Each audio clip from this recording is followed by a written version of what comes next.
जी। Hello, नमस्कार, स्वागत है आपका आपके YouTube channel future with Ashutosh में। कैसे हो आप सभी? उम्मीद कर रहा हूँ आप अच्छे होंगे। और आप जो भी कमेंट होगा वो आप लाइव करिएगा, क्योंकि मैं लाइव हूँ। आपके सारे कमेंट साथ में देखता भी चलूंगा और बातें भी करते चलेंगे और सवाल भी सॉल्व करते चलेंगे। एक बार जब जुड़ जाइएगा तो मुझे अपने नाम या अपने हाय भेज के मुझे एक बार बता दीजिएगा कि आप जुड़ गए हैं। प्लीज ज्यादा से ज्यादा लोगों को शेयर करिए, और जिससे ये सवालों का जो सिलसिला है वो बहुत ही बेहतरीन हो सके। ज्यादा से ज्यादा लोगों को जोड़िए। देखिए, ज्यादा मजा तब आता है जब ज्यादा से ज्यादा लोग जुड़े। मैं उम्मीद करूंगा कि इस सेशन में आप 25 से ज्यादा लोग जुड़ेंगे। ठीक है, 25 से ज्यादा लोग जुड़ेंगे या 10 से ज्यादा लोग जुड़ेंगे, जितना भी आप टारगेट कर सको। देखते हैं, आपके ऊपर आज क्लास रखते हैं कि आप इस समय कितने लोगों को जोड़ सकते हैं। तो सेशन स्टार्ट करूंगा एक क्वेश्चन के साथ। एक बार आवाज के लिए बता दीजिएगा कि आवाज आ रही है या नहीं। एक बार आप लोग कमेंट करके जरूर बताइए।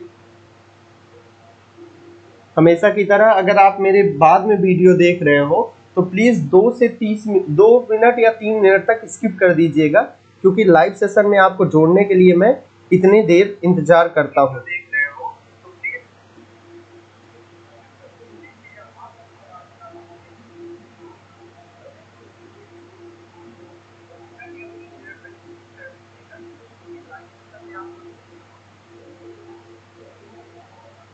हाँ जी, आवाज तो सही आ रही है।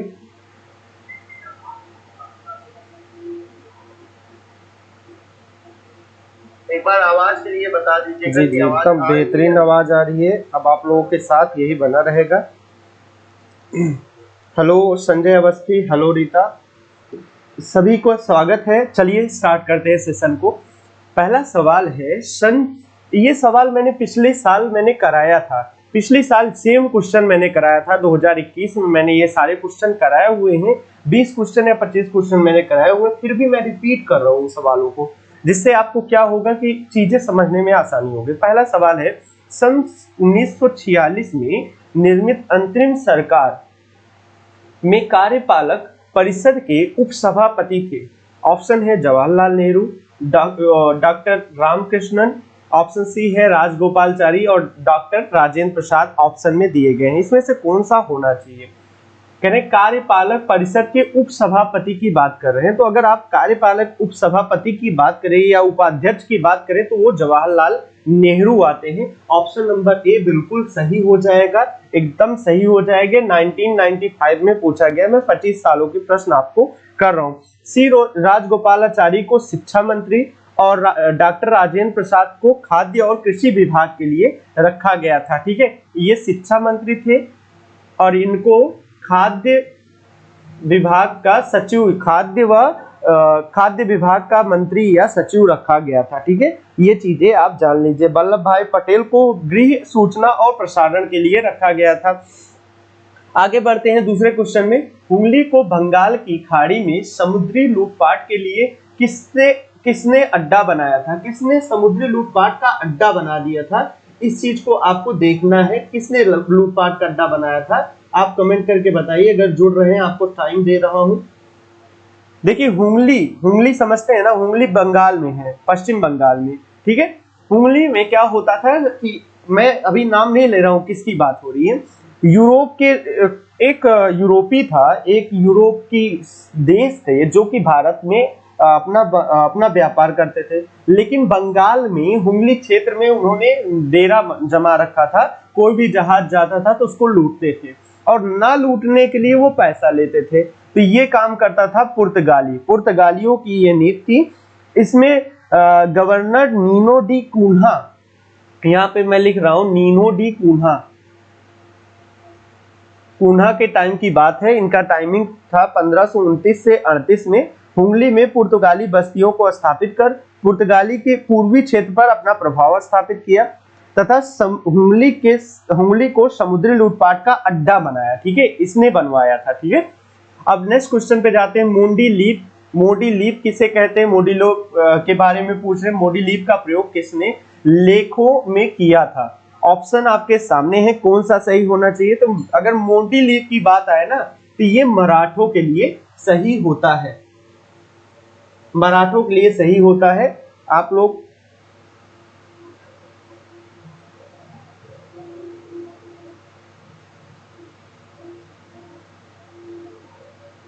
मराठों के लिए सही होता है। आप इसको याद कर लीजिए, रट्टा मार लीजिए, कभी प्रश्न आ सकता है, रिटर्न प्रश्न आ सकते हैं। आप समझिए कि ये जो ज्यादा पुराने ना 2000 से ज्यादा पुराने जो प्रश्न है ना, ये हमेशा आईएएस से छोड़ के पीसीएस वगैरह में आते हैं।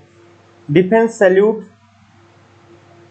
यूपीएससी का फर्स्ट अटेम्प्ट देने कब सही रहेगा? देखिए, फर्स्ट अटेम्प्ट देने के लिए आप तो मतलब ग्रेजुएशन थर्ड ईयर में है तो आप एलिजिबल हो गए हैं, लेकिन अगर बात करूं अगर फर्स्ट अटेम्प्ट की, तो अटेम्प्ट तभी दीजिएगा जब आपकी तैयारी हो जाए, बिना तैयारी के मत दीजिएगा। ठीक है, नेक्स्ट क्वेश्चन में कर रहे हैं। यहाँ पे कुछ चिन्ह दिए गए हैं और इसमें कह रहे हैं कि इनमें आप नीचे दिए गए ऑप्शंस में चुनिए कि कौन सा ऑप्शन सही होना चाहिए।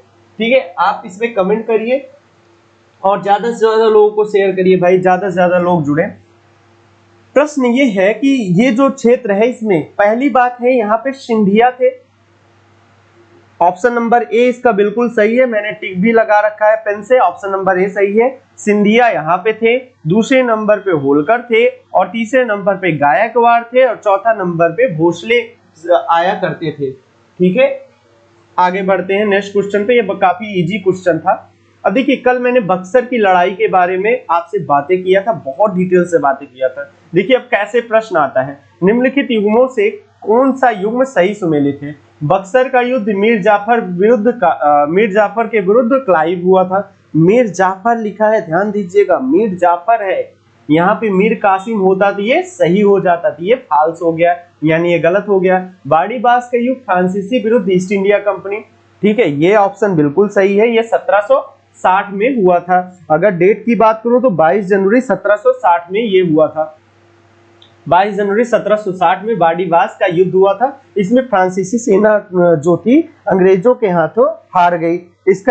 इसमें आयरकूट के नेतृत्व में अंग्रेजी सेना ने काउंट लाली की नेतृत्व वाली फ्रांसीसी सेना को हरा दिया था, तो ये ऑप्शन सही है। ऑप्शन नंबर सी की बात करें, जलियांवाला बाग का युद्ध डलहौजी के विरुद्ध मराठे, बिल्कुल नहीं। डलहौजी कब था और मराठे, डलहौजी की बात ही नहीं है। जलियांवाला बाग कब हुआ था और डलहौजी कब हुआ था? ये 1919 में हुआ था। और अगर डलहौजी की बात करूं तो ये 1848 से करीब 56 तक आए थे, तो ये बिल्कुल ऑप्शन मैच ही नहीं कर रहा है। खेड़ा का युद्ध देखा जाए तो खेड़ा का युद्ध जो हुआ था वो साहू और ताराबाई के बीच में हुआ था। मराठा साहू और ताराबाई के बीच हुआ था, तो इसमें ये भी गलत है, तो ऑप्शन नंबर बी बिल्कुल सही है। आपको कोई कंफ्यूजन है तो प्लीज कमेंट करके मुझे बताइएगा, कोई भी प्रकार का कंफ्यूजन है तो। अब क्वेश्चन नंबर 6 पे चलते हैं। जनजातीय लोगों के संबंध में आदिवासी शब्द का प्रयोग, कौन सा आदिवासी शब्द का प्रयोग किया गया था? किसके द्वारा सबसे पहले किया गया था या किसने आदिवासी शब्द का प्रयोग किया था? ऑप्शन है महात्मा गांधी, ठट्टर बाबा ने, ज्योतिबा फूले ने या बी.आर. अम्बेडकर ने। कौन सा सही होना चाहिए भाई, कौन सा सही होना चाहिए? देखिए, आदिवासी शब्द का जो सही प्रयोग हुआ था सबसे पहले वो ठक्कर बापा ने किया था। उसके बाद अमृतलाल विठल दास ठक्कर था, जिसका पूरा नाम ये था अमृत दास, और 1922 में बंबई की भील सेवा मंडल की स्थापना की थी। 1922 में इसने भील सेवा मंडल की स्थापना किया था। ठीक है, आगे बढ़ते हैं, नेक्स्ट क्वेश्चन पे चलते हैं। नेक्स्ट क्वेश्चन है, निम्नलिखित में से कौन सी नदी 3 बार 2 धाराओं में विभक्त हो जाती है और कुछ मील आगे जाकर पुनः मिल जाती है और इस प्रकार श्रीरंगपट्टनम, शिवसमुद्रक, श्रीरंगम के द्वीपों का निर्माण करती है? ऑप्शन है कावेरी, तुंगभद्रा, कृष्णा, गोदावरी। कौन सी सही है भाई?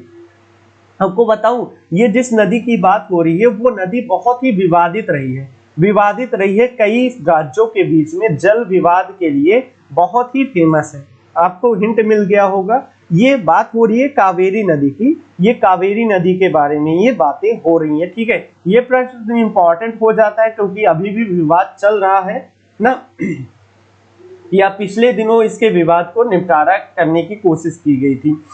सूची 1 और सूची 2 में सुमेलित कीजिए, सूचियों के नीचे दिए गए कूट का प्रयोग करते हुए सही उत्तर का चयन कीजिए। ऑप्शंस हैं बंगाल के फोर्ट विलियम प्रेसिडेंसी का गवर्नर जनरल यानी रेगुलेटिंग एक्ट के तहत, ठीक है, ये बात हो रही है 73 के तहत। भारत के गवर्नर जनरल की बात कर रहे हैं 1813, भारत का गवर्नर जनरल 1848 के 58 के अधीन, और गवर्नर जनरल और समाज का प्रतिनिधित्व, ये ऑप्शन दे रहे हैं और इसको मिलाना है आपको सूची नंबर 2 से। तो देखिए मैं ऑप्शन ही सीधे बता देता हूं आपको। इसके ऑप्शन नंबर ए सही है। ए का जो होगा तीसरे से मिलेगा, ए का तीसरे से मिलेगा, यानी चार्ल्स कॉर्नवालिस जो थे वो थे बंगाल के गवर्नर जनरल बने थे। उसके बाद बी का जो होगा दूसरा होगा, बी का जो होगा दूसरा होगा, और सी का जो होगा चौथा होगा, और डी का जो होगा वो पहला होगा। तो ये ऑप्शन आप देख लीजिएगा। ये थोड़े लंबे प्रश्न है इसलिए इस प्रकार से व्यवस्थित किया गया, इसको सही से व्यवस्थित करना चाहिए था। उसका प्रधान संबल था सामाजिक और धार्मिक सुधार। उसने सामाजिक बुराई के निराकरण के लिए विधान निर्माण का सहारा लिया, बाल विवाह, पर्दा प्रथा के उन्मूलन के लिए अविराम परिश्रम किया, सामाजिक समस्याओं पर राष्ट्रीय स्तर पर विचार विमर्श को प्रोत्साहित करने हेतु उसने भारतीय राष्ट्रीय सामाजिक सम्मेलन का उद्घाटन किया, जिसके अधिवेशन बहुत वर्षों तक भारतीय राष्ट्रीय कांग्रेस के साथ होते रहे। ये जो कहानी लिखी जा रही है किसके बारे में है? ऑप्शन है ईश्वर चंद्र विद्यासागर, दूसरा है बेहराम जी मालवाड़ी, तीसरा है महादेव गोविंद रानाडे, और चौथा है BR अम्बेडकर। कौन सा सही होना चाहिए? ऑप्शंस जो ये ऑप्शन दे रहे हैं ये सारी बातें महादेव गोविंद रानाडे के लिए लिखी गई हैं, तो ऑप्शन नंबर सी बिल्कुल सही हो जाएगा, बिल्कुल सही हो जाएगा ऑप्शन नंबर सी। तो आगे बढ़ते हैं। आप लोग शायद ज़्यादा से ज़्यादा लोगों को शेयर करिए भाई, मज़ा नहीं आता है लाइव आने पे, मतलब है कि ज़्यादा से ज़्यादा लोग शेयर करिए। पता नहीं क्या हो गया चैनल को कि आप लोग एकदम से कम हो गए हो। थोड़ा निराशा होती है जब आप लोग ऐसे ट्रीट करते हो चैनल को। फिलहाल बढ़ते हैं आगे। ऑप्शन क्वेश्चन नंबर 10 पे आते हैं। एक पहले सवाल हुआ करता था, आज भी इस तरीके के सवाल आते हैं। ये 1996 का क्वेश्चन है।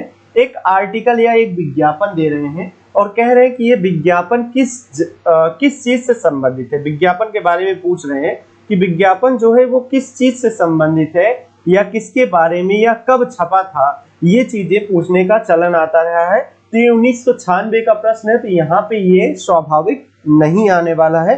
फिर भी आपको जानना है इसके आंसर, तो ऑप्शन नंबर डी इसका सही हो जाएगा। मतलब बुरी किस्मत है तो आपके ऐसे प्रश्न आने हैं। अगर ऐसा प्रश्न आता है तो ये बहुत हार्ड क्वेश्चन माने जाते हैं। क्वेश्चन नंबर 11 पे आते हैं।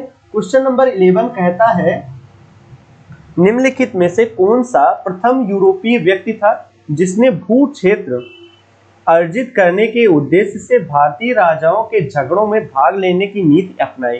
क्लाइव, डुप्ले, अल्बुर्क व वारेन हेस्टिंग किसकी है? आपको पता होगा, बहुत अच्छे से जानते होंगे। ये जो डुप्ले था ना, इसी की नीति थी। जो भारतीय राजा थे उनको आपस में भिड़ा दो और उनके हस्तक्षेप करो, उनके झगड़ों में हस्तक्षेप करो, सैनिक सहायता करो, उनको भड़काओ। ये सब नीति किसकी थी? डुप्ले की थी। तो ऑप्शन नंबर बी बिल्कुल सही हो जाएगा। 12वें क्वेश्चन पे देखते हैं। भारतीय शिक्षा में निम्नलिखित युगांतकारी चरणों पर ध्यान दीजिए। पहला ऑप्शन है हिंदू कॉलेज कलकत्ता, कलकत्ता विश्वविद्यालय, एडम की रिपोर्ट, वुड डिस्पैच। इसको सिस्टमैटिक करना है, कालखंड में सिस्टमैटिक करना है। आपको बता दूं हिंदू कॉलेज 1817 में बना था, डेविड हेयर और राजा राम मोहन राय की वजह से। डेविड हेयर व राजा राम मोहन राय के प्रयास से ये बना था। ठीक है। कलकत्ता विश्वविद्यालय की बात करूं तो कलकत्ता विश्वविद्यालय 1858 में लंदन विश्वविद्यालय के आधार पर रखी गई, 1858 में। एडम की रिपोर्ट की बात करूं तो ये 1835 में आया था, और वुड डिस्पैच की बात करूं तो ये 1854 में आया था। तो एक तरीके से आप सिस्टम से बना सकते हो कि पहला होगा, फिर कौन होगा, तीसरा होगा, फिर दूसरा होगा, फिर चौथा होगा। देखिए 1 3 2 4, 1 3 सॉरी 4 होगा तब 2 होगा, 1 3 4 2, 1 3 4 2। ऑप्शन नंबर ए के साथ हम जाएंगे और ऑप्शन नंबर ए बिल्कुल सही है। ठीक है, कई लोगों के प्रश्न होते हैं कि सर क्या डेट पूछता है, डेट पूछेगा यूपीएससी? तो बिल्कुल डेट कभी कभी पूछता नहीं है, डायरेक्ट डेट नहीं पूछता, लेकिन इस तरीके के क्वेश्चन देने की यूपीएससी की बहुत पुरानी आदत है और काफी आता है। नेक्स्ट क्वेश्चन पे आते हैं, निम्नलिखित में से कौन सा 19वीं सदी के उत्तरार्ध में लिखा हुआ महत्वपूर्ण ऐतिहासिक उपन्यास है? राष्ट्रगुप्तार, महारथ, दुर्गेश नंदिनी और निबंधमाला। ये 4 ऑप्शन है, इसमें से कौन सा होना चाहिए, ये चीजें बात हो रही हैं कौन सा होना चाहिए। तो इसमें जो आप ऑप्शन नंबर बी देख रहे हैं ना, ये सही आंसर है। तो इसको याद करना है, ये सारे फैक्ट हैं। अब फैक्ट थोड़ा कम पूछने लगा है। 14 नंबर प्रश्न पे आते हैं, ठगों के दमन में निम्नलिखित का किसका नाम आता है? ये 4 ऑप्शन आपके सामने, ये सीधे एकदम फैक्ट के क्वेश्चन है जो कि यूपीएससी पूछता था। आजकल ऐसे प्रश्न यूपी पीसीएस या स्टेट पीसीएस पूछा करते हैं, स्टेट पीसीएस के प्रश्न हो गए हैं। अब यूपी पीसीएस इस तरीके का प्रश्न नहीं पूछता, बहुत कम पूछता है। तो चलिए इसके आंसर देख लेते हैं। अगर आपको ठगों का दमन की बात करें तो हमेशा याद रखिएगा ऑप्शन नंबर बी के साथ जाइए, कैप्टन स्लीमैन बिल्कुल सही ऑप्शन हो जाता है। आप लोग चैनल को सब्सक्राइब नहीं करते हो, देखते हो, चैनल को सब्सक्राइब कर दीजिए, शेयर भी कर दीजिए। अगर आप देख रहे हैं, बाद में भी देख रहे हैं, वीडियो भी देख रहे हैं इसके, तो भी शेयर करिए और लाइक जरूर कर दीजिए। अच्छा लग रहा है तो लाइक कर दीजिए, ज्यादा से ज्यादा लोगों को जोड़िए, इससे मजा आता है। ठीक है, निम्नलिखित का सही कालक्रम व्यवस्थित करिए, ये आपको क्वेश्चन करना है। और देखिए वुड का एजुकेशनल डिस्पैच 1854 में हुआ था, मैंने लिख ही दिया है। मैकाले का मिनट ऑन एजुकेशन 1835 में आया था। मैकाले के नियम बोलते हैं या मैकाले के नाम आ गया तो आप 1835 ही रखना। ऑप्शन नंबर 3 है दी सार्जेंट एजुकेशन रिपोर्ट, ये भी आप जानते हैं, इसके बारे में भी लिखा हूं, 1944 में है। और हंटर कमीशन 1880 में आया था। तो ऑप्शन नंबर कौन सा सही हो जाएगा, मिला लीजिए, ऑप्शन नंबर ए बिल्कुल सही हो जाएगा। नेक्स्ट चलते हैं, सूची का मिलान करना है, सही उत्तर का चयन करना है। मोपला विद्रोह, ये चीज आप देख रहे होंगे। आप लोग कमेंट नहीं कर रहे हो कौन सा सही है कौन सा गलत है, तो मुझे जल्दी जल्दी क्वेश्चन कराना पड़ रहा है। कौन सा ऑप्शन सही होगा? मोपला विद्रोह कहां पे हुआ था, ये बताइए, मोपला विद्रोह कहां पे हुआ था? अगर मैं मोपला विद्रोह की बात करूं तो ये हुआ था केरल में। और पाबना विद्रोह जो हुआ था ये हुआ था बंगाल में। एका विद्रोह जो हुआ था, एका विद्रोह हुआ था उत्तर प्रदेश में या अवध में। और बिरसा मुंडा हुआ था बिहार में। तो ऑप्शन नंबर 1 और 2 ठीक है, सी का 4 और डी का 2 बिल्कुल ऑप्शन नंबर ए के साथ जाएंगे। जिसका ये ऑप्शन आ रहा है बिल्कुल सही, ऑप्शन नंबर ए इसका सही आंसर होगा। भारत में शिक्षित मध्यम वर्ग ने 1857 की विद्रोह का विरोध किया था, 1857 के विद्रोह का समर्थन किया था, 1857 के विद्रोह में तटस्थता बनाई रखी थी, देशी शासकों के विरुद्ध युद्ध किया था। इसमें से कौन सा शिक्षित मध्यम वर्ग ने किया था? ये ऑप्शन आपके सामने दिए गए हैं, कौन सा सही होना चाहिए इसमें? ऑप्शन नंबर सी सही होगा। 1857 की क्रांति में ना जो शिक्षित वर्ग थे या पढ़े लिखे लोग जिनको कहा जाता है, पढ़े लिखे लोगों ने क्या किया था, तटस्थता बना के रखी थी। उस समय जो विद्रोह शिक्षित वर्ग थे उन्होंने 1857 के विद्रोह को साथ नहीं दिया, क्योंकि वो लोग अभी लंदन गए, उन्होंने देखा लंदन के समाज जो था वो जाति विरोधी था, मतलब जाति प्रथा थी ही नहीं, बहुत सारी चीजें सिमिलर थी उसमें बहुत सारी चीजें अच्छी थी जो कि अपनाने जाने वाली चीजें थी, ऐसा उनका मानना था। ठीक है, तो इसलिए वो 1857 की क्रांति में तटस्थता बना के रखे थे।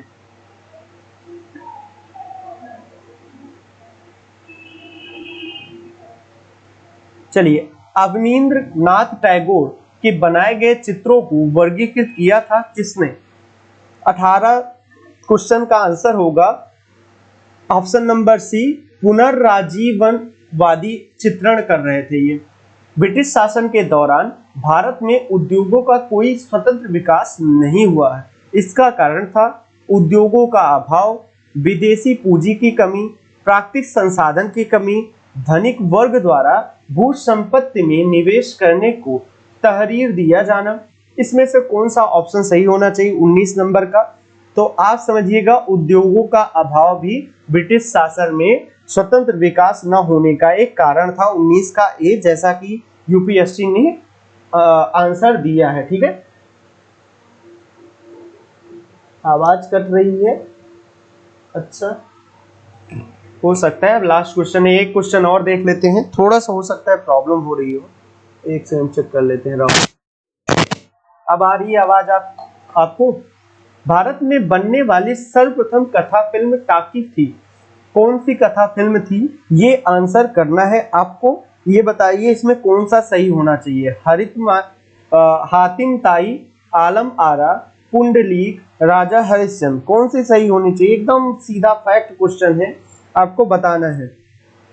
दूसरा क्वेश्चन देखते हैं। जैसा कि मैंने आपको 20 क्वेश्चन सॉल्व कराया था, 21वें पे आते हैं। अफगानिस्तान के प्रति एक जोश भरी अग्र फॉरवर्ड नीति, अग्र या फॉरवर्ड नीति का अनुसरण करने वाला गवर्नर था। अग्र नीति या अग्र फॉरवर्ड नीति अनुसरण करने वाला गवर्नर था मिंटो, एल्गिन, डफरिन या लिटन? जल्दी से फटाफट, अगर आप देख रहे हैं तो आंसर करिए। ये वीडियो आप अगर लाइव देख रहे हैं तो भी आप कमेंट करिए, लाइव कमेंट करिए। अगर आप लाइव नहीं देख रहे हो ना, तो जितनी देर मैं आपसे बात कर रहा हूँ उतनी देर में आप कमेंट किया करिए और अपने आप को चेक करिए। बाद में जब क्लास खत्म हो जाए तो उसके बाद अपने आप को चेक करिए कि आपका कितना सही हुआ या आप कितने पानी में हैं।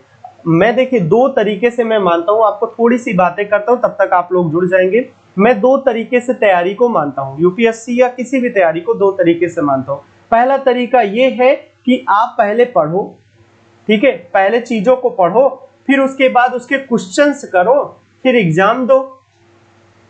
और दूसरा तरीका होता है कि दूसरे तरीके में कि पहले क्वेश्चंस देखो, एमसीक्यू देखो, कैसे क्वेश्चन आते हैं, फिर उस हिसाब से पढ़ो और एग्जाम दो।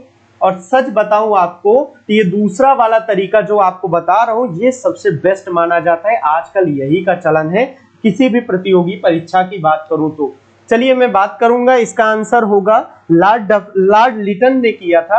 अब आप लोग कमेंट करके मुझे फटाफट बताइए कि इनका टाइम पीरियड क्या था, इनका कार्यकाल क्या था। अगर आपको आ रहा है तो प्लीज कमेंट करके मुझे बताइए, इतना सवाल आपके लिए है।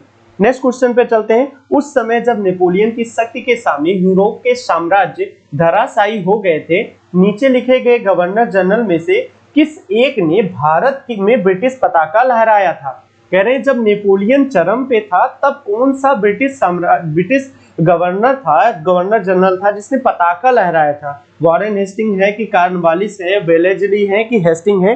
कौन सा होना चाहिए? फटाफट बताइए भाई, कौन सा होना चाहिए? वॉरेन हेस्टिंग नहीं, लॉर्ड हेस्टिंग होने चाहिए, लॉर्ड हेस्टिंग होने चाहिए। इनके टाइम की अगर मैं बात करूं तो ये 1813 से 23 तक इनका टाइम था। ठीक है, इनके बारे में कहानी हम देखेंगे क्लासेस में, बहुत डिटेल से नहीं जाऊंगा क्योंकि आपकी क्लास भी चल रही है इसके पैरेलल में, तो बहुत चीजें सीखने को मिलेंगी। ठीक है, निम्नलिखित कथनों में से कौन सा एक कथन सही नहीं है? गलत कथन चयन करना है। नील दर्पण नील की खेती करने वाले किसानों के शोषण पर आधारित था। घसीराम कोतवाल नामक नाटक के लेखक का नाम विजय तेंदुलकर था। नवीन चंद्र दास लिखित नाटक नवाब बंगाल के अकाल पर आधारित है। उर्दू रंगमंच फारसी थिएटर पर बहुत अधिक आधारित हुआ करता था। अब इसमें से कौन सा सही है? आप लोग फटाफट बताइए। 23वें का कौन सा सही होना चाहिए? फटाफट आप लोग बताइए। अगर आप बाद में भी देख रहे हो तो भी बताइए। हेलो राकेश एंड रीता, फटाफट बताइएगा कौन सा सही होना चाहिए। 23वें का सी होगा, 23वें का सी। ये बिल्कुल सही, बिल्कुल गलत है, ये फॉल्स है और तीनों कथन सही है। ये ट्रू है, ये भी ट्रू है और ये भी ट्रू है, ये फॉल्स है। ठीक है, नेक्स्ट क्वेश्चन पे चलते हैं। सूची को मिलाना है, पुस्तक और उनके लेखकों को मिलाना है। आपके सामने स्क्रीन पे आंसर ऑप्शन दिख रहे हैं, फटाफट आंसर बताइए कौन सा सही होना चाहिए, कौन सा सही होना चाहिए। देखिए आनंद मठ आप जानते होंगे किसका है, लाइव डिवाइन आप जानते होंगे, साधना जानते होंगे, ये चीजें आपको पता होना चाहिए। नहीं पता है तो आप जानिए कि क्या होता है।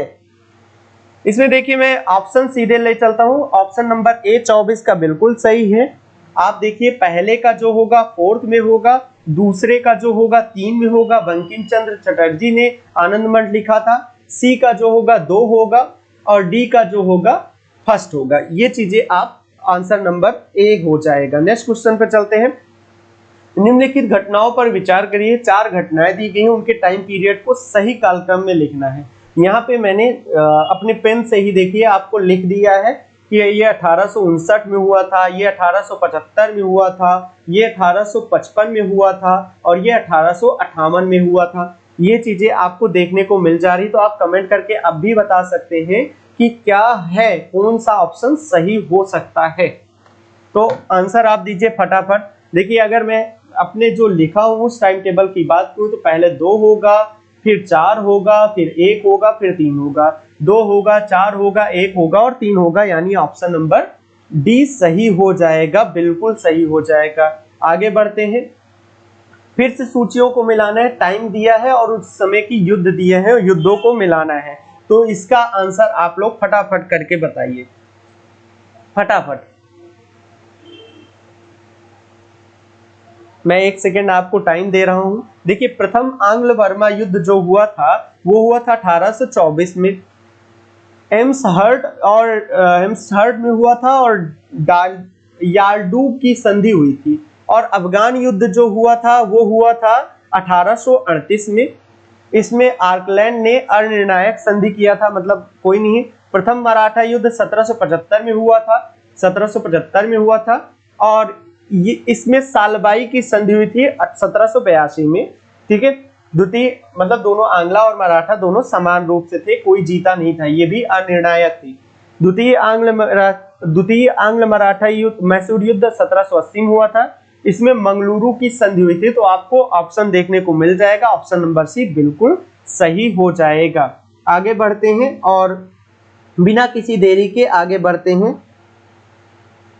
देखते हैं और क्या होना है। 27 नंबर पे देते हैं। ब्रिटिश भारतीय राज्य क्षेत्र का अंतिम प्रमुख विस्तार हुआ था डफरिन के समय, डलहौजी के समय, लिटिन के समय या कर्जन के समय। वेरी वेरी इंपॉर्टेंट क्वेश्चन है, ठीक है। ये बात हो रही है 1858 की क्रांति के पहले, यानी 57 की क्रांति के पहले। उसके पहले अंतिम विस्तार हुआ था ब्रिटिश साम्राज्य का। ये उस समय कौन थे? उस समय अंतिम उसके पहले किसने विस्तार किया था 1857 के पहले? तो आपका नाम आएगा डलहौजी का। डलहौजी का जो टाइम पीरियड है वो है 1848 से 56 तक ये थे। इन्होंने डफरिन की नीति लाई थी, हड़प की नीति या व्यवगत की सिद्धांत कहा जाता है उसको लाया था, वही आखिरी था। इसके बाद क्राउन आई। क्राउन के बाद महारानी ने एक घोषणा किया कि अब कोई भी साम्राज्य, कोई भी राज्य को ब्रिटिश साम्राज्य में नहीं मिलाया जाएगा, जबरदस्ती नहीं मिलाया जाएगा, ऐसा उन्होंने अनाउंसमेंट किया था। 28 नंबर पे आते हैं। निम्नलिखित कथनों में से कौन सा एक गलत है? गलत कथन को चुनना है। गोवा को 1987 में पूर्ण राज्य का दर्जा दिया गया, क्या ये सही है?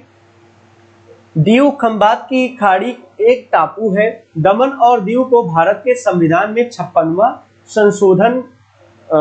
संशोधन द्वारा गोवा से अलग कर दिया गया। दादरा और नगर हवेली 1954 तक फ्रांसीसी औपनिवेशिक के अंतर्गत आती थी। कौन सा ऑप्शन सही होना चाहिए? तो ये चीजें देखिए, ये भी ट्रू है, तीनों ऑप्शन मुझे ट्रू लिख रहे हैं, यही एक फाल्स है। गलत कथन चुनना है, इसलिए हम इसकी बात करेंगे।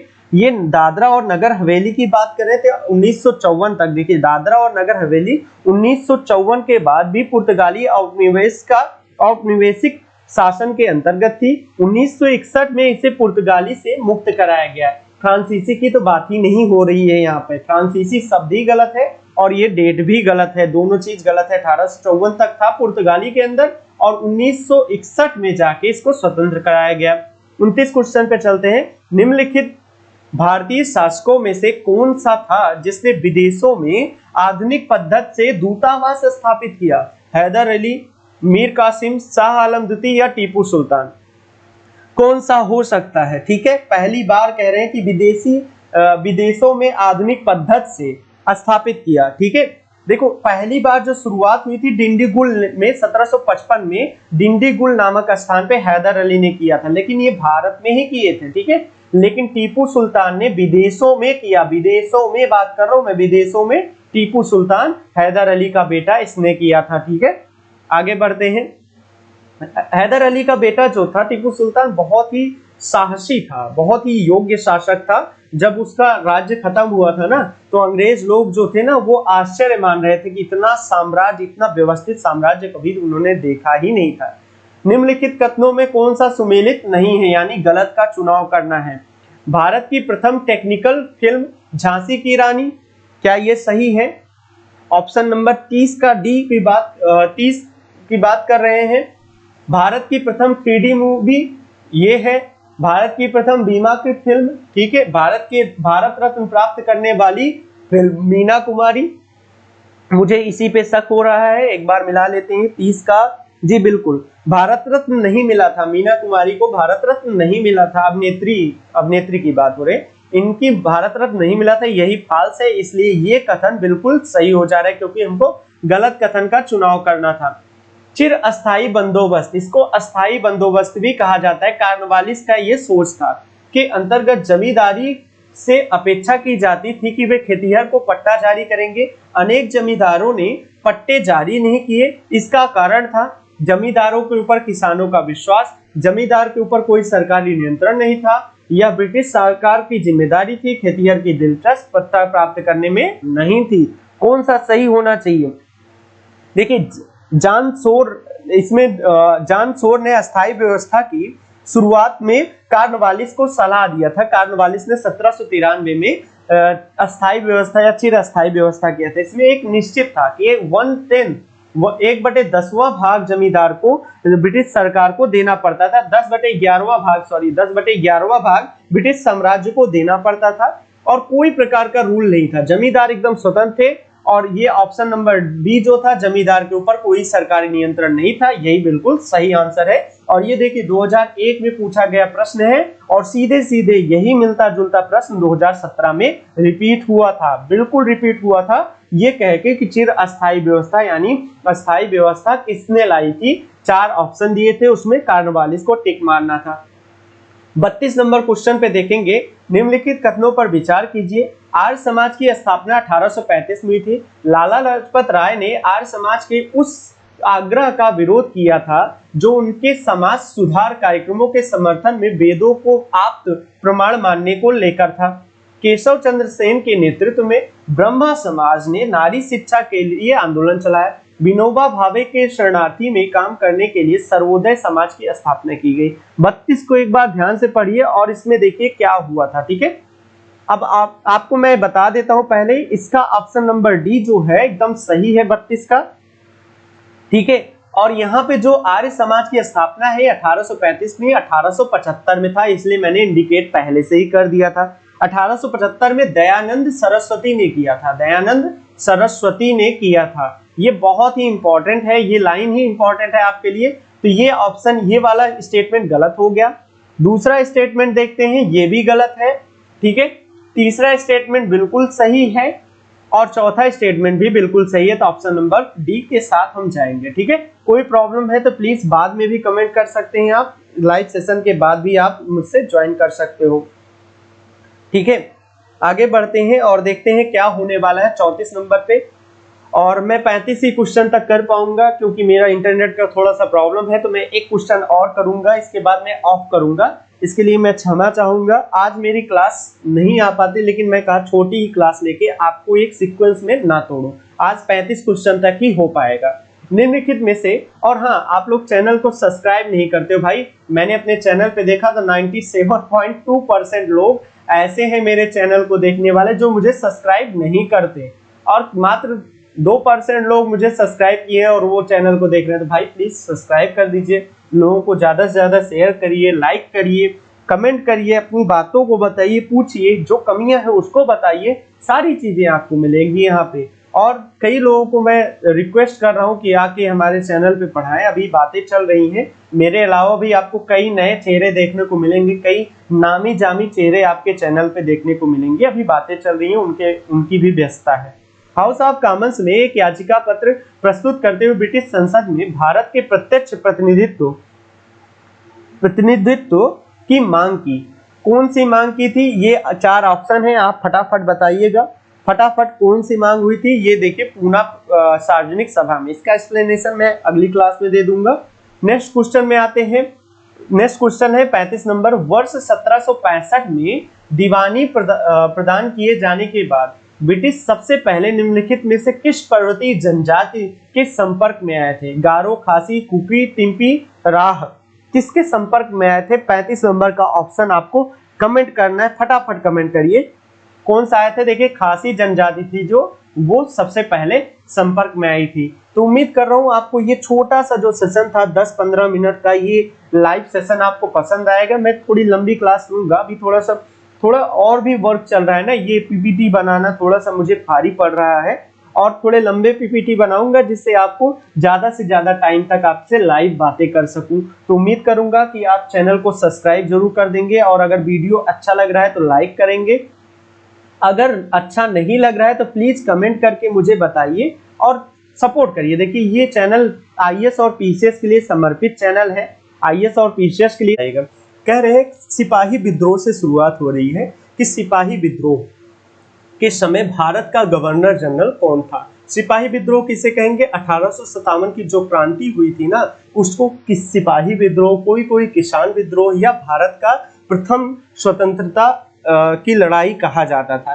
तो सिपाही विद्रोह के समय में 1857 के समय में ईस्ट इंडिया कंपनी में लॉर्ड कैनिंग थे। लॉर्ड कैनिंग यही बाद में वायसराय बने जब क्राउन ने शासन ले लिया। तो पहले का ऑप्शन नंबर ए बिल्कुल सही है।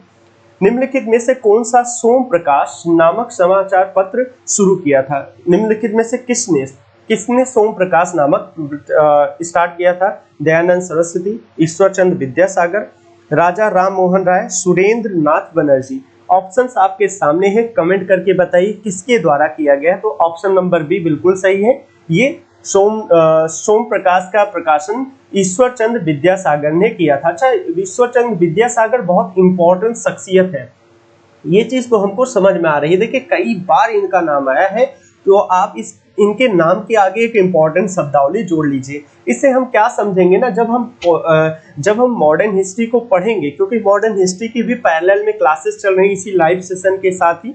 तो जब मैं मॉडर्न हिस्ट्री पढ़ाऊंगा तो ये जो क्वेश्चंस आए हुए हैं ना इन पे ज्यादा फोकस किया जाएगा।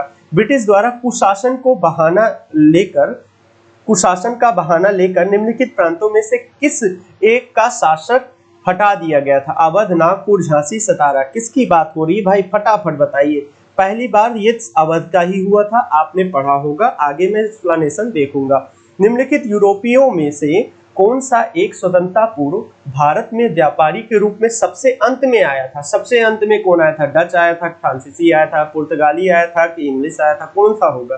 देखिए सबसे अंत में जो आया था, अगर मैं बात करूं, सबसे अंत में आया था फ्रांसीसी। कब आया था? 1664 में आया था। ठीक है, 1664 में सबसे अंत में आया था। ठीक है, और ज्यादा दिन तक शासन नहीं चला। तो ऑप्शन नंबर सी बिल्कुल सही हो जाएगा। निम्नलिखित कथनों पर विचार कीजिए। रॉबर्ट क्लाइव बंगाल के गवर्नर जनरल थे। ठीक है, विलियम बेंटिंक भारत के प्रथम गवर्नर जनरल थे। कौन सा ऑप्शन सही होना चाहिए? 65 का देख लीजिए। वॉरेन हेस्टिंग बंगाल के प्रथम गवर्नर जनरल था। वॉरेन हेस्टिंग बंगाल का प्रथम गवर्नर जनरल था। ये क्लाइव लिखा गया है, तो क्लाइव का नाम जब आ गया तो भाई सीधी बात है ये वाला कथन गलत हो गया, दूसरा सही है, यानी केवल 2 सही है। यहाँ पे अगर रॉबर्ट क्लाइव के बजाय वॉरेन हेस्टिंग लिखा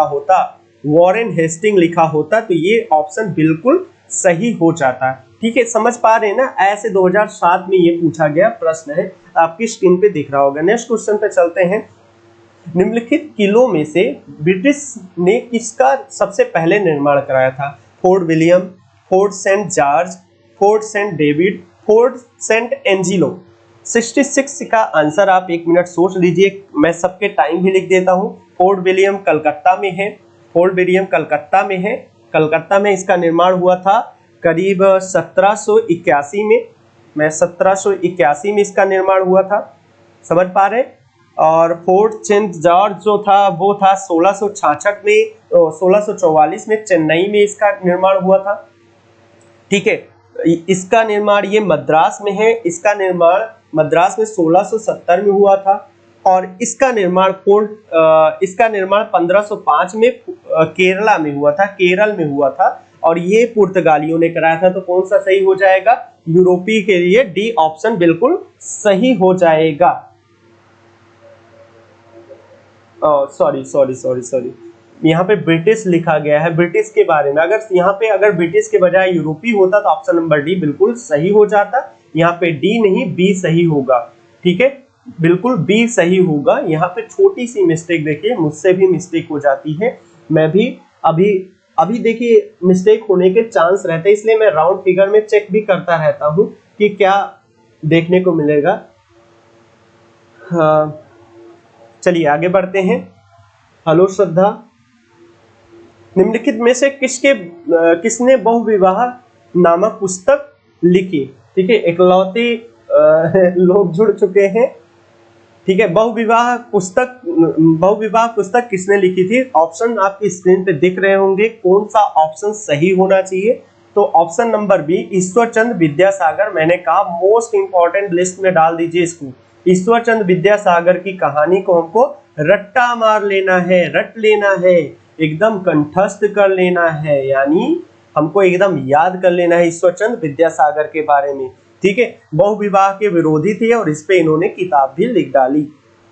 ठीक है, निम्नलिखित कथनों पर, ये थोड़ा क्वेश्चन अजीब सा दिख रहा होगा, थोड़ा सा प्रॉब्लम हो गई है। निम्नलिखित कथनों पर विचार कीजिए। जवाहरलाल नेहरू मृत्यु के समय भारत के प्रधानमंत्री की चौथी पदावधि में थे। जवाहरलाल नेहरू ने संसद सदस्य के रूप में रायबरेली का प्रतिनिधित्व किया था। भारत के प्रथम गैर कांग्रेसी प्रधानमंत्री वर्ष 1977 में पद पर नियुक्त हुए थे। देख लीजिए आप कौन सा ऑप्शन सही होना चाहिए, कौन सा ऑप्शन सही होना चाहिए, ये आप देख सकते हैं। ठीक है, देखिए पहली बात तो पहली चीज ठीक है। दूसरी चीज, यहाँ पे जो रायबरेली लिखा गया है ना, रायबरेली वाले जो मेरे दोस्त हैं, जो मेरे फॉलोअर्स हैं, जो मेरे स्टूडेंट्स हैं, बुरा मत मानिएगा, ये रायबरेली नहीं, ये फूलपुर से, उस समय फूलपुर से हुआ करते थे, फूलपुर से थे। ठीक है, जो एक्सप्लेनेशन उस समय दिया गया है, यूपीएससी के थ्रू दिया गया है। ठीक है, और प्रथम गैर कांग्रेसी जो प्रधानमंत्री थे वो थे मोरारजी देसाई। कौन था? मोरारजी देसाई। और ये वाकई में 1977 में आए थे, 1969 तक ये शासन किए थे, यानी प्रधानमंत्री पद को सुशोभित किए थे। यानी ऑप्शन नंबर 1 और 3 सही हो गया, तो ऑप्शन नंबर डी बिल्कुल सही हो जाएगा। 68 का हो गया। आगे बढ़ते हैं और आगे देखते हैं 69 पे देखते हैं। सूची 1 और सूची 2 को सुमेलित करना है। बंकिम चंद्र चटर्जी, दीनबंधु मित्र और प्रेमचंद के बारे में लिखा गया और उनकी कुछ कहानियों के बारे में यहाँ पे उनकी किताबों, उनसे संबंधित कृति के बारे में दूसरे सूची में दिया गया है। तो कौन सा ऑप्शन सही होना चाहिए, एक बार देख लीजिए ना। दीनबंधु मित्र जो थे वो थे नील दर्पण के, नील दर्पण उन्होंने लिखा था। किसने लिखा था? दीनबंधु मित्र लिखे थे नील दर्पण को। ठीक है, प्रेमचंद्र ने शतरंज के खिलाड़ी को लिखा था, शतरंज के खिलाड़ी को। और बंकिम चंद्र चटर्जी ने क्या लिखा था? देवी चौधरानी लिखा था। ठीक है, तो यानी ऑप्शन नंबर ए जो होगा 2 के साथ जाएगा, बी जो होगा 3 के साथ जाएगा और सी जो होगा 1 के साथ जाएगा, यानी ऑप्शन नंबर सी बिल्कुल राइट आंसर हो जाएगा। यहाँ पे आगे बढ़ते हैं नेक्स्ट क्वेश्चन पे। क्वेश्चन नंबर 70 पे आते हैं और 70 क्वेश्चन देखते हैं क्या है। सूचियों को मिलाना है, व्यक्ति और पद को मिलाना है। यहाँ पे थोड़ा सा ये तात्कालिक प्रश्न है, 2008 का प्रश्न है। अब फिलहाल ऐसा यूपीएससी नहीं पूछता, लेकिन ऐसे प्रश्न यूपीएससी ना पूछ के अब पीसीएस पूछता है। जितने भी पीसीएस है वो ये चीज पूछते हैं। यूपी पीसीएस, पीएससी लिखना चाहिए था, यूपी पीएससी पूछते हैं। खास करके जितने भी पीसीएस है, जो भी स्टेट सर्विसेज है, स्टेट सिविल सर्विसेज, ऐसे प्रश्न पूछते हैं। बहुत बारंबारता से ऐसे प्रश्न आते हैं, ऐसे प्रश्न पूछते हैं, बारंबारता से आते हैं। तो मैं आपको आंसर बता दे रहा हूं, 70 का बी आंसर बिल्कुल सही होगा, यानी ए का दूसरा जाएगा, अध्यक्ष थे अंतरराष्ट्रीय न्यायालय के। बी का जो होगा तीसरा जाएगा, भारत के मुख्य न्यायमूर्ति थे ए एन राय। और सी जो होगा 1 के साथ जाएगा, भारत के मुख्य निर्वाचन आयुक्त थे तात्कालिक। और अशोक देसाई जो थे वो भारत के महान्यायवादी थे। ठीक है, ये प्रश्न अब नहीं आएगा, ये प्रश्न आपका इसी तरीके से पूछा जाएगा, यहाँ पे व्यक्तियों के नाम बदल जाएंगे और यहाँ पे कुछ चीजें अलग हो जाएंगी। तो ये प्रश्न आपको एक तरीके सैंपल के लिए पढ़ना है। ठीक है, ये क्वेश्चन बिल्कुल इंपॉर्टेंट नहीं है, लेकिन ये जब इनके नाम बदल दिए जाएंगे तब आपको जानना होगा। जैसे इस समय भारत के मुख्य निर्वाचन आयुक्त कौन है, अंतरराष्ट्रीय न्यायालय के अध्यक्ष कौन है, ये सारी बातें आपको जाननी चाहिए। ठीक है, आगे बढ़ते हैं। 71 क्वेश्चन पे आते हैं। निम्नलिखित कथनों पर विचार कीजिए। न्यायमूर्ति VR कृष्णा अय्यर भारत के मुख्य न्यायमूर्ति थे। ठीक है, न्यायमूर्ति VR कृष्णा अय्यर भारतीय न्यायिक व्यवस्था में लोकहित याचिका के प्रजनकों में से एक माने जाते हैं। ये लोकहित न्यायिका यानी PIL, पब्लिक इंटरेस्ट लिटिगेशन, ये चीज आपको समझनी चाहिए। PIL क्या होता है, इसके बारे में आपको मैं जब क्लास कंप्लीट करूंगा तो उसके साथ PIL को बता दूंगा, बहुत डिटेल से बताऊंगा। साथ ही आपको इसके बारे में पढ़ना भी चाहिए। लक्ष्मीकांत साहब ने इसके बारे में बहुत डिटेल से बातें की हैं अपने नए किताबों में, इसको अलग चैप्टर दिया हुआ है, तो वहां से भी आप इस प्रश्न का उत्तर दे सकते हो। इसका जो ऑप्शन है बी बिल्कुल सही है। मुख्य न्यायमूर्ति नहीं थे ये एक न्यायमूर्ति थे। ठीक है, मुख्य ना होता तो ऑप्शन नंबर ए भी सही हो जाता है, यानी केवल एक सही हो, केवल 2 सही होगा। ठीक है, समझ पा रहे हैं? आगे बढ़ते हैं। ये क्वेश्चन 100 क्वेश्चन की सीरीज है, इसको मैं बाद में आपको जोड़ दूंगा। हेलो राहुल भाई, कैसे हैं? Next question. डेविड हेयर और अलेक्जेंडर डफ के साथ मिलकर निम्नलिखित में से किसने कलकत्ता में हिंदू कॉलेज की स्थापना की? ये रिपीट हो रहा है भाई, ये क्वेश्चन अभी कल रिपीट हो रहा है, बार बार रिपीट हो रहा है ये क्वेश्चन, और इंपॉर्टेंट प्रश्न है, बहुत बार पूछा गया है ये, आगे कई बार ये चीज रिपीट होगा, देखना। डेविड हेयर और अलेक्जेंडर डफ के साथ, ये ऑप्शन आप फटाफट बताइए। अगर आप देख रहे हैं, बाद में भी देख रहे हैं या पहले भी देख रहे हैं, तो इसको फटाफट बताइए किसकी बात कर रहे हैं। राजा राम मोहन राय की बात कर रहे हैं। और मैंने कल आपसे पूछा था कि राजा उपाधि किसने दिया था इसको, तो आप जान लीजिए राजा उपाधि अकबर द्वितीय ने दिया था। मुगल बादशाह अकबर द्वितीय ने दिया था, प्रथम की बात नहीं करो, अकबर द्वितीय ने इनको दिया था। ठीक है, ये मुगल बादशाह थे। 73 क्वेश्चन पे करते हैं। निम्नलिखित कथनों पर विचार कीजिए। भारत में पहली बार टेलीग्राफ लाइन कोलकाता और डायमंड हार्बर के बीच बिछाई गई थी। दूसरा ऑप्शन है भारत में प्रथम निर्यात संवर्धन क्षेत्र कांडला में स्थापित किया गया। निम्नलिखित कथनों में से कौन सा सही है या सही है, इसमें आपको देखना है। 73 नंबर क्वेश्चन देखना है आपको, कौन सा सही होना चाहिए। ठीक है, तो बिल्कुल दोनों ऑप्शन बिल्कुल सही है, यानी दोनों ऑप्शन बिल्कुल सही है। 73 का सी नंबर ऑप्शन बिल्कुल सही हो जाएगा। 74 क्वेश्चन पे आते हैं। निम्नलिखित कथनों में से किस गवर्नर जनरल, थैंक यू भाई, dream job with Ankit, please इनको भी अगर सपोर्ट करिए। ड्रीम जॉब विथ अंकित हमारे फ्रेंड है अंकित भाई, बहुत मेहनत कर रहे हैं, इनको भी सपोर्ट करिए। निम्नलिखित में से किस गवर्नर जनरल ने भारत की प्रसंविधाबद्ध सिविल सेवा का सृजन किया, जो कालांतर में भारतीय सिविल सेवा के नाम से जानी जाती है? ऑप्शंस दिए गए हैं, आपको ये चीजें समझनी है किसके बारे में। देखो, अगर मैं एक बात यहाँ पे आपको एक चीज समझाने की कोशिश करता हूँ, समझिएगा। मैं जो एक टेक्निक बनाया हूँ, जब पुलिस की बात आए तो समझना, जब थाने पुलिस या पुलिस थाना या थाना की बात आए तो, या समझना कि एक सेकेंड, और न्यायिक सुधार की बात आए तब समझना। और अभी प्रश्न जो है आपका प्रशासनिक सुधार या प्रशासनिक आयोग के बारे में जो बातें हो रही हैं, ये सब किससे संबंधित है पता है? ये सभी कार्नवालिस से संबंधित है, और कई चीजें हैं कार्नवालिस के नाम पे, इसको रट्टा मान लीजिए। ये हमेशा बहुत मोस्ट इंपॉर्टेंट प्रश्न की सीरीज में आता है। ये बार बार पूछे गए हैं, कार्नवालिस से प्रश्न आना ही आना है। यानी हमको क्या करना है पता है? ये कार्नवालिस को पकड़ना है, कार्नवालिस को इंपॉर्टेंट लिस्ट में डाल देना है, बहुत मोस्ट इंपॉर्टेंट लिस्ट में डाल देना है, यानी ऑप्शन नंबर सी बिल्कुल सही हो जाएगा। 2010 का ये प्रश्न है। नेक्स्ट क्वेश्चन पे आते हैं। 75, ये बहुत बड़ा प्रश्न है। देखिए, 1793 ईस्वी में विनिमय द्वारा जिला कलेक्टर को उसकी न्यायिक शक्तियों से वंचित कर दिया गया था और केवल संग्राहक अभिकर्ता बना दिया गया। ऐसे विनिमय का कारण था। ऑप्शन आपके सामने दिए गए हैं, आप देखिए, अगर आपको समझ में आ रहा है तो सही, अगर नहीं समझ में आ रहा तो मैं तो आंसर दे ही रहा हूँ, आपको 1-2 सेकंड का मैं टाइम देता हूँ, आप देख लीजिए, पढ़ लीजिए।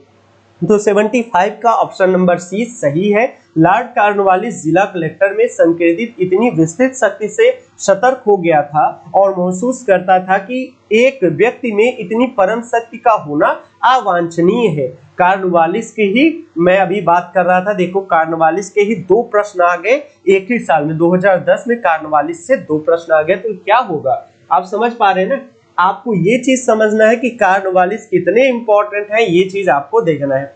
अच्छा, मेरा ये क्लास लेने का पर्पज ये भी है ना कि जैसे आप, जब मैं बात करता हूँ, जब मैं आपको पढ़ाने लगता हूँ, तो कई ऐसे प्रश्नों को मैं डिटेल से बात करता हूँ जो मुझे लगता है कि इम्पोर्टेंट है, और मुझे नहीं लगता, ये चीजें मैं देखता हूँ, एनालिसिस करता हूँ कि ये सारे प्रश्न कहाँ से आ रहे हैं, किसके बारे में ज्यादा चीजें पूछी जा रही हैं, तो घुमा फिरा के उन्हीं पे पूछा जाता है। क्वेश्चन रिपीट नहीं होते, पूरी तरह रिपीट नहीं होते, लेकिन कॉन्सेप्ट जो है ना, शब्दों को बदल के भी यूपीएससी कई बार पूछा है। अगर मैं कॉर्नवालिस की बात करूं तो मुझे लगता है ना कि इनको 2000 में पूछा गया है, और 2003 में कई बार पूछा गया है, 2007 में कई प्रश्न आए थे, 2010 में आए थे, अभी और आगे देखेंगे, और 2017 में आया था स्थायी व्यवस्था को लेके। यानी देख लो, इतने सीक्वेंस हो रहे हैं, बहुत अच्छी खासे प्रश्न आते हैं इनसे, तो कॉर्नवालिस को आपको याद रखना है, ठीक है। कॉर्नवालिस पे यानी हमको रट्टा मार देना है, ठीक है। ये चीजें आप समझ पा रहे हैं।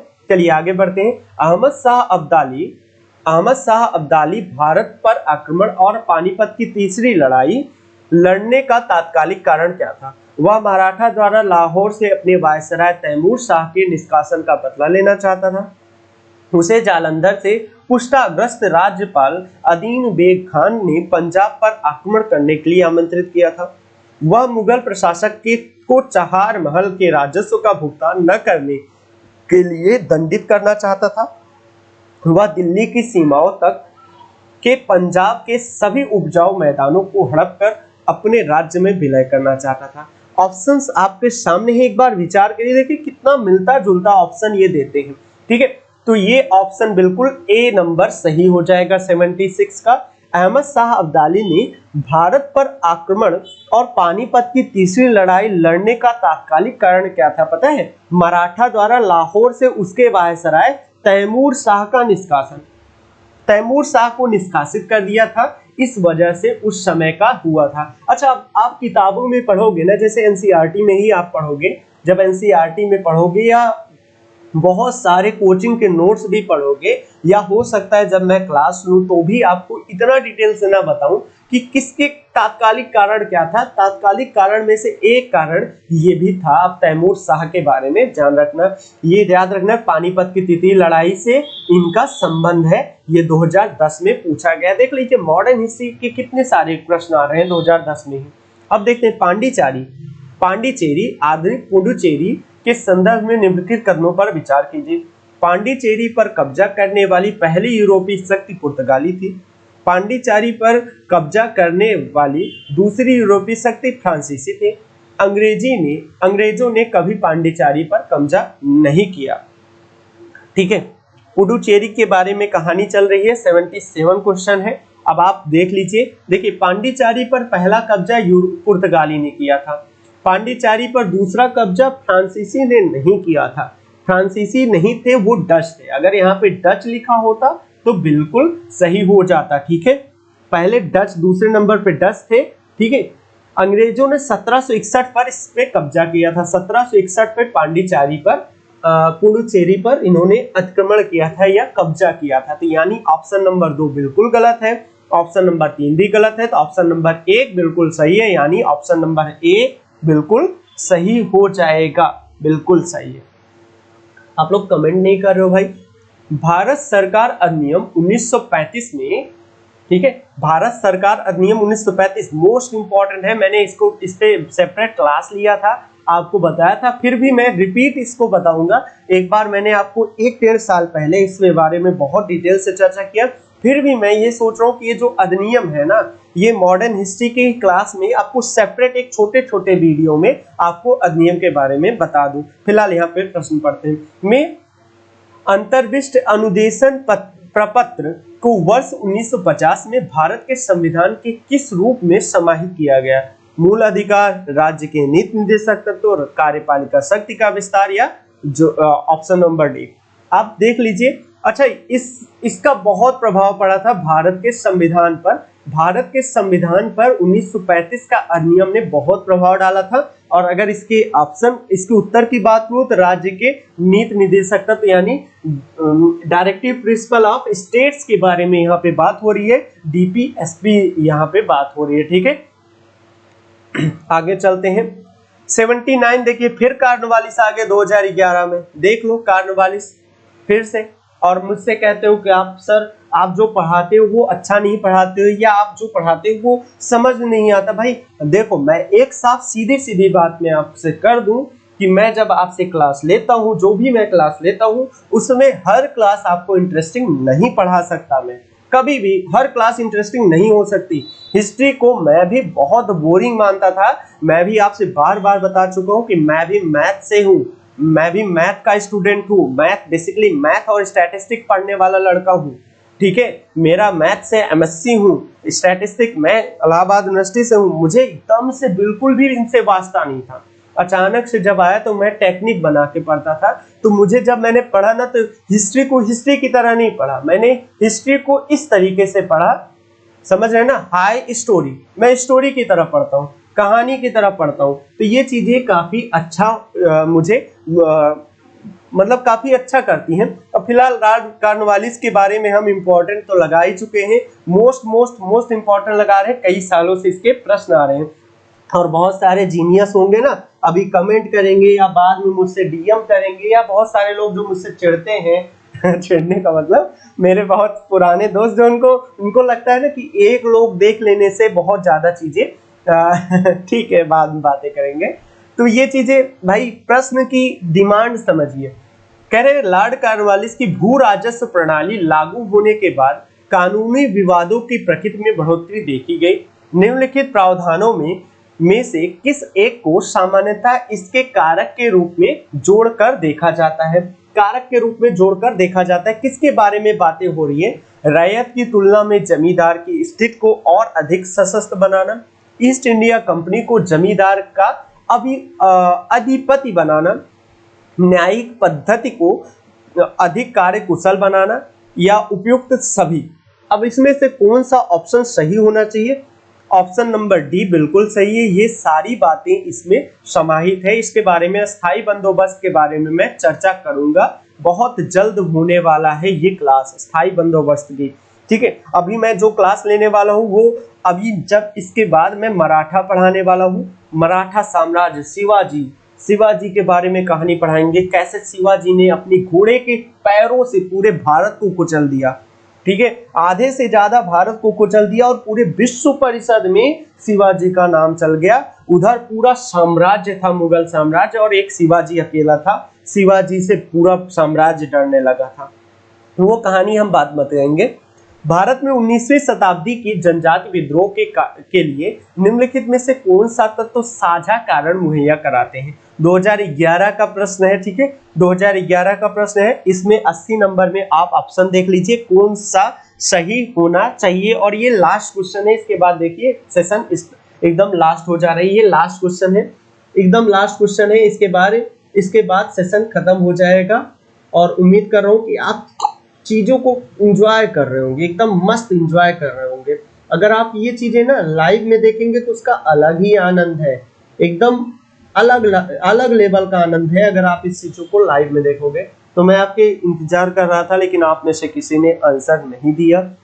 मानता हूँ थोड़ा सा आप लोग जो मेरे बैच हो, आप लोग अभी स्टार्टिंग कर रहे हो, तो थोड़ा बहुत ट्राई करिए। हर चीज देखिए, पहले गलत करिए, पहले गलत करेंगे ना तो सही चीजें देखने में आपको अच्छा रहेगा। फिलहाल बाद में भी आप देख रहे हैं तो कमेंट करिएगा। इसका ऑप्शन नंबर डी बिल्कुल सही है। जनजाति समुदाय का प्राचीन भूमि संबंधी व्यवस्था का संपूर्ण विदारण इसका सही आंसर है।